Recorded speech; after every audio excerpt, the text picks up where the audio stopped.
Welcome back everybody to another tutorial video. I'm going to show you how to build this ice farm today. This was an idea by a viewer, and there's also some little features in here that were suggestions by some other viewers. So thank you to everybody who helped collaborate and make this design possible. This is an ice farm that's being pushed into the center from 4 different ice farms that are all compacted together. As you can see, we got some crazy stuff there in the middle that pushes it all up into a cube. So the cool thing about this farm is that you can't tell where the ice is coming from. So you can actually build this flush with the ground and it would be almost impossible to tell what's going on. You just see a giant cube ice coming out of the center, which is pretty cool. It's also pretty dang fast, and it's also very reliable. It'll never jam or anything like that. You can just chop it all down and you don't have to do anything. It'll just continually generate more and more ice.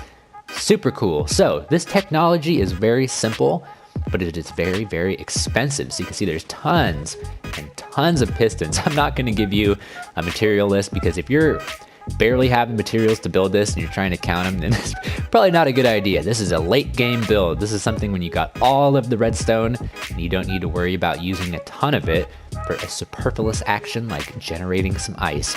Because just to make it clear, transparency, there are always better ways to get ice with less resources. This is just a kind of a proof of concept and a fun thing to do. So with that said, the technology is very, very useful. You can use it to do a lot of other shapes as well. So here you can see we have it without the floor. So if you just want like a simple little sheet of ice like this, we got 2 of them pushing into each other. Very, very simple. So this is the device right here. Let's clear this out so we can see how it works. It's very simple. All we do is detect the ice down here with the observer. It gets this piston first, that piston second, and that piston third. So you can go ahead and screenshot that or whatever, because this is very, very similar to all the rest of the stuff, just slightly different, but it is functionally the same. And there you go. We get pushed up, pushed over, and then pushed up again. And that is the entire device, basically. And if you tile it together in a certain way, then you can get something fancy like this. Alright guys, well to start off with, we're going to want to make a structure just like so. So there's a bunch of different ways that you could lay this out, a bunch of different shapes that you could make with this whole design, but we're going to go for the 9x9 cube. So you can see we got 9 blocks wide like this, we got 2 blocks on either side below, and this glass is eventually going to be ice, but for now we're using temporary blocks. We got a space on either side with a piston facing inwards. So what this is slightly above push limit. So it means that this piston can push all the way over to this edge over here, and this piston can push all the way over to this edge over here. So this is the shape of our device. Now what we're going to want to do is make it into a square with the same thing on the other axis. Alright, well I don't know if I mentioned it, but it's going to be slightly different than the single player world or any of these other things, because I'm just eyeballing this and it's actually very simple and you can do it in a lot of different ways. You can actually also extend these pistons out. A couple more blocks. I think I did that in single player world, but this is going to work great. It's going to be a little bit more compact. So you can see we got a 9x9 out of ice, and this is going to visualize where our cube is going to form. Then you can see we got a 2 wide walkway on all sides, and then a space, and then a piston. So we basically just want to put 4 pistons on either side to make it a total of 9 wide on all sides. And yeah, and then we can move on to our next step, words.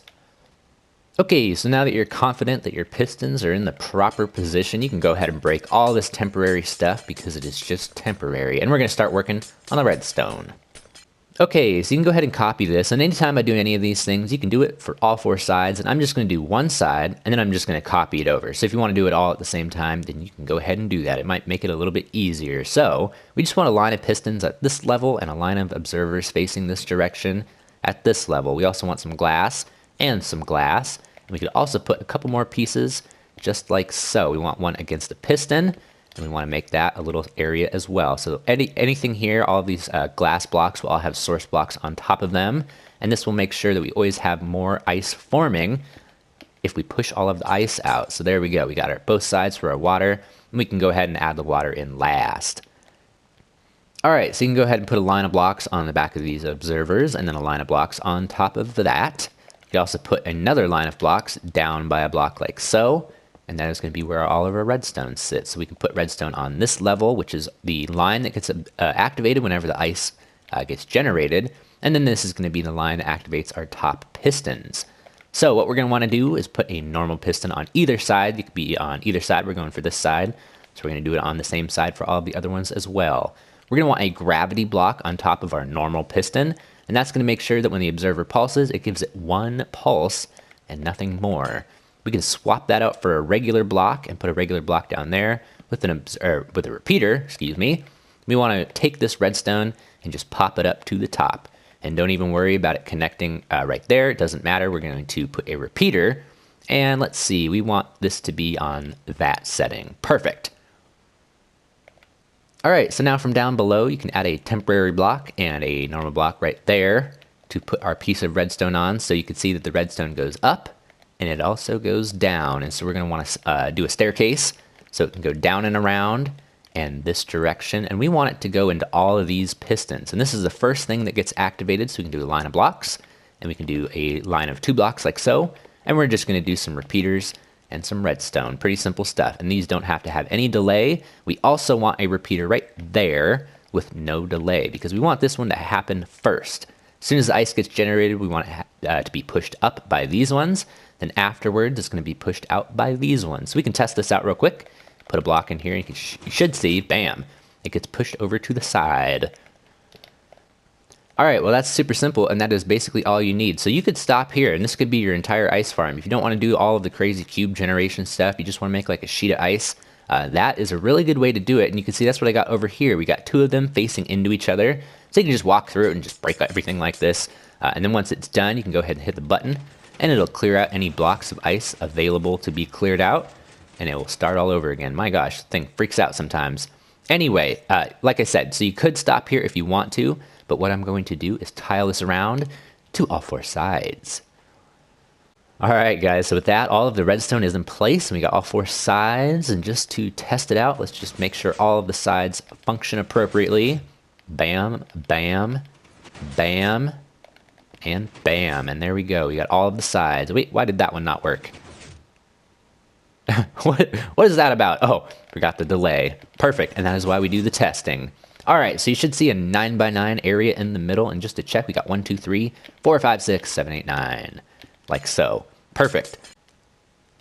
All right, so we're gonna lay this out real quick so we can place down all of these blocks. At this level here, same as the floor, we're gonna want our pistons that are gonna push upwards. They are powered by observers that are facing downwards towards this powered rail. So whenever we power the powered rail, it's going to power the piston for a split second and push everything upwards, which is perfect.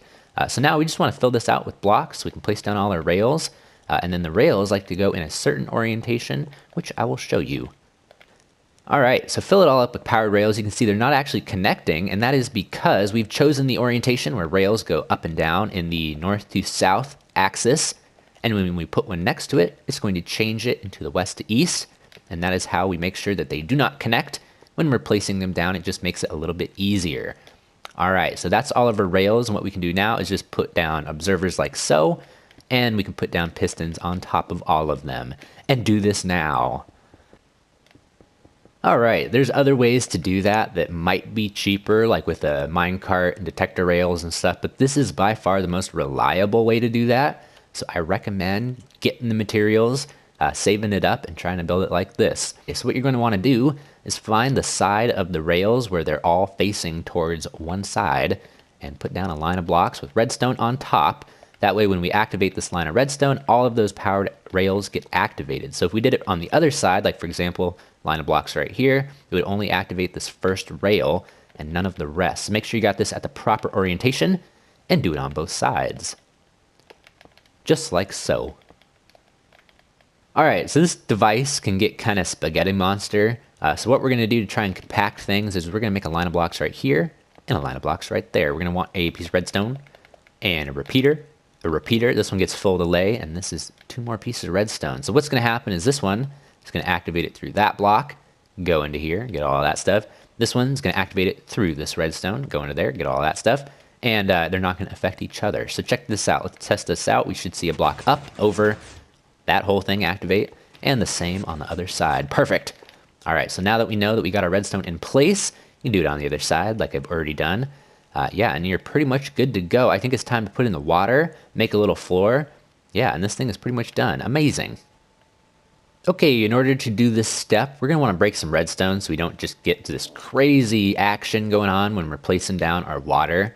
It'll just constantly be activating unless we break that piece of redstone down there. So we can go ahead and do that. And we can start placing down our water. But first, we're going to want to protect it with some ice, or else it's going to freeze because we're in a cold biome, obviously. So we can put some ice on top like this. You could also use glass, temporary blocks, or anything. But eventually, it's going to be pushed out of the way and replaced with ice.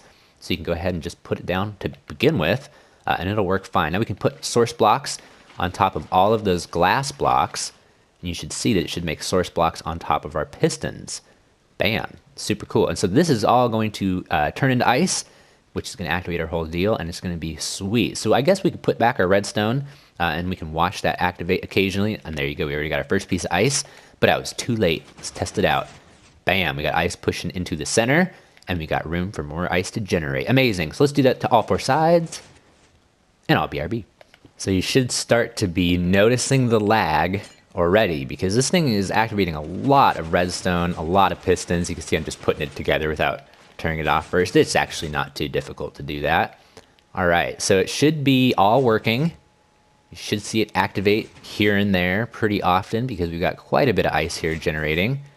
Amazing. So what it's going to do is it's going to create a outline of this 9x9, and it's going to slowly fill it in from the outside to the inside, and it's going to be pretty cool. So let's put in a quick floor real quick, and then an off switch to make sure this doesn't lag out your world when you don't want it to be on. Very important. All right, so I would recommend, I'm in creative, so it doesn't matter, but if you're in survival mode, I would recommend making this floor out of wood. And that is because you're going to be swinging around in here with a super good pickaxe, breaking everything, and you don't want to break your floor and just go right through it and break all of the stuff down here and like flood your area. It's going to be a big mess. So make sure to do something like wood or whatever, or just be real careful. All right, so it should be generating ice. You should see everything working out great. So let's put in some slabs like so, and I think we can put a slab right there. Yes, we can. And let's just make that into a nice little square, just so it looks cool. And then we want to get out a lever and some redstone and all of the business, because we're going to try and do an off switch so we don't lag out our world. All right, so let's turn this on, and let's get a block down below it with some redstone so we can see where it is we're going to go with all of this stuff. So basically, we just want to activate these top lines of redstone. And that is going to turn the farm off. It's pretty easy. So I think what we could probably do is just put a thing right here, right? And then the same thing over to here. It should be pretty easy. And then maybe we want to do a repeater. I just wanted to make a very small change here real quick to our redstone. And all we're going to do is put a repeater like so. Put that redstone this direction. We're going to break that out. Break this out as well. That way when this one activates, it doesn't activate the other side and vice versa. Well, as you can see from this test, I might have just figured out the solution to our problems. Apparently carpet doesn't care, and if you put ladders below it, it'll hold it up. I could probably use string as well, because string does not prevent ice from forming. Somebody mentioned slime blocks. That would be really cool if that worked, but it does not look like it does. But thank gosh, we could just use carpets. That's pretty easy. So let's go ahead and throw that into the farm and see if we can figure out how to just put them right there. It should be pretty easy. So I did want to give a shout out to the viewer who commented this, because this is not my idea actually to solve this little hole in the floor problem. Somebody had commented, what about carpets on top of signs? And I think they meant ladders, because I had shown in the last episode, let's go check it out real quick, that ladders don't prevent ice from forming, but signs do for some crazy, stupid reason. So I'm pretty sure they meant ladders with carpets on top. So thank you so much for that suggestion, because our only other option was mob heads. So there you go. You got our flush floor that you're not going to fall through, and the ice is continuing to generate. Amazing. So I'm probably just going to make this whole thing into carpet just so it looks a little nicer. Yeah, and I think that that's a pretty awesome little design and a pretty cool look for it as well. All right, so you could probably put some lighting like over here in the corners, like far enough away from your ice, but I would probably just make sure that this place is spawn-proof by putting down carpet or something. That is another reason why carpet works so well, is because you can seamlessly make a floor that is spawn-proof.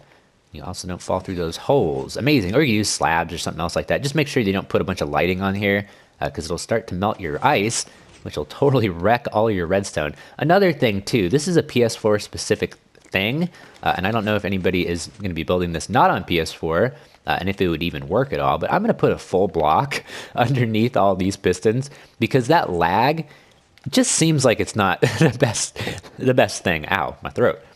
All right, guys, well, here it is in all of its glory. We've got a giant block of ice. Didn't take too long. I placed it in manually. I didn't want to wait. But it does happen relatively fast, and the only problem with this I can really see is how the heck do you get up to the top? So I feel like it's not too bad. You just staircase your way up like so. And this is, I just want to show you this real quick. This is how I do it in survival mode. So you just go and take 2 layers down at a time, and it seems to work out pretty well. You've always got ice to break in front of you. You're not trying to climb all around and stuff. You don't have to, like, I don't know. It's just, there's a lot of different ways to chop it down, and this seems like probably the fastest to me. Oh my gosh. That was kind of crazy. I didn't think of that at first, but you're probably going to want to turn this off while you're working on it, or else that's going to happen. Let's go ahead and do that. All right, because I want to get kind of like a rough estimate of how much ice we get from this from one full harvest. So I've made sure to do this in survival mode with the Silk Touch. All right, that thing is freaking out, but you can see we've turned it off, so we're going to get just a slight little extra bit more than what we would have gotten. All right, I'm gonna chop this all down. This is like one of the most satisfying things to do in the game. Break tons of ice like this. Anyway, I'm gonna get all of this, see how much we'll get, and I'll BRB.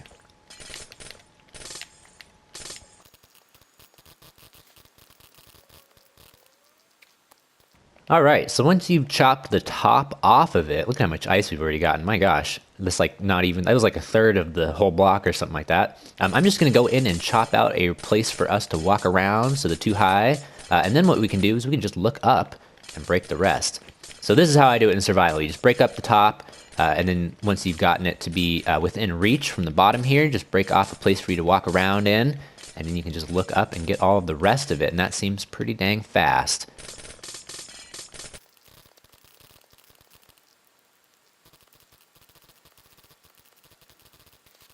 Let's check our inventory. My gosh, that is quite a lot of ice for one quick little harvest that took like 2 or 3 minutes. Amazing.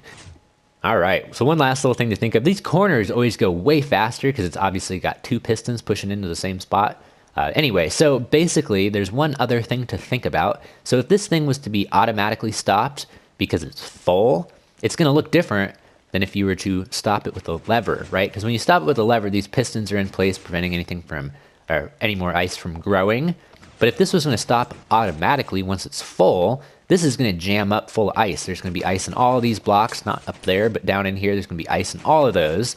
And the pistons are not gonna be able to push it like this one right here. The whole thing is gonna be like that. But it doesn't matter, because if you break all the ice and then turn on the lever, it's gonna push all those pistons up, give it room for all these pistons to push it forward. And when you turn it off, it's gonna update it. You see how that block got pushed out of there? So if you know, these are full and they're not generating ice or anything, just flip the lever a couple times and it should sort the problem out. So you should never have to break this carpet and get into here to clear out your ice blocks to get more to form. Whoops. So that is another added improvement benefit of the off switches, is there also a little bit of a reset circuit. All right, well, that's the ice farm. Let me know what you think. Leave a comment or a like if you liked it, or a dislike if you didn't like it, and I'll see you in the next tutorial. Have a good day. Bye-bye.